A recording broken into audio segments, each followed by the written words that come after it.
Badass Attraction presents the best banter lines by Josh Pellicer. Now, banter is an art form. It is something you get better at the more that you practice it.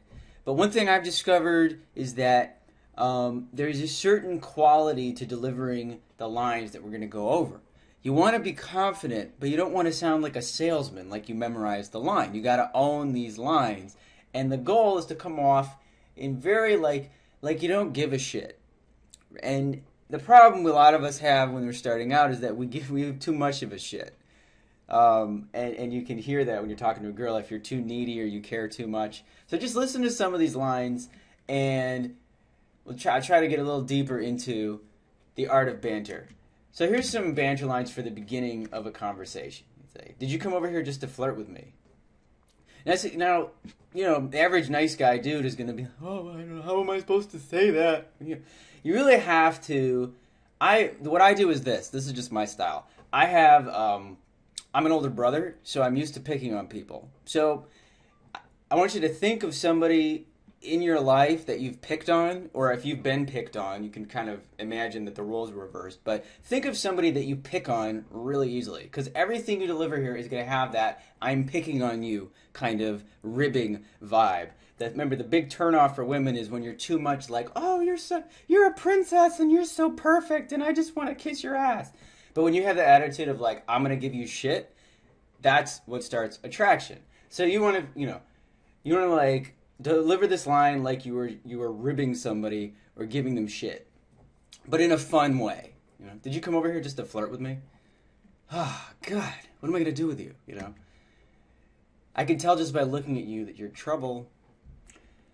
Number 3, you can say this to a group of girls. Do you guys have ID? Okay, good. And you check out their IDs and say, thanks. You know, I don't work here, but you look great in this photo. Pick one of them and point to her photo and say, you look great in this photo. And you want to say that and they're sarcastic. You know, still remember, always be upbeat and have fun with it, but you want to be sarcastic because, man, you know, driver's license photos are funny. I've seen some good driver's license photos, like where I'm like, damn, this girl looks good. But every girl in the world thinks she looks like crap in her driver's license photo. And if you can point that out in public, then that is a great way to start building the... I know it sounds crazy, right? But it's going to start building attraction by embarrassing her in front of a group of people. It's nuts. Women are insane. I mean, anyway. Number 4. You know, I saw you checking me out, and if I didn't come and say hi, I was scared that you'd follow me home later. You know, you say that like with genuine concern. It's like so sarcastic what you're saying, but you're not saying it like in a mean way. You're like almost like you're a good friend. You're like, listen, I need to talk to you about something that I'm afraid is going to happen. Because it's happened before, you know? And the more confident you are about it, like you don't think there's anything crazy about saying it like that, the better it works. And genuinely, when you do these more and more, it becomes fun. Because it's like you're saying shit out of a movie. Who says shit like this? You know, that's what half of the thing that, you know, starts the attraction. Number 5, I walked by twice. You didn't flag me down. You didn't try to grab my ass or anything. What's going on here? 6, you know, I didn't mean to do this in front of your friends, but we're through. I'm sorry.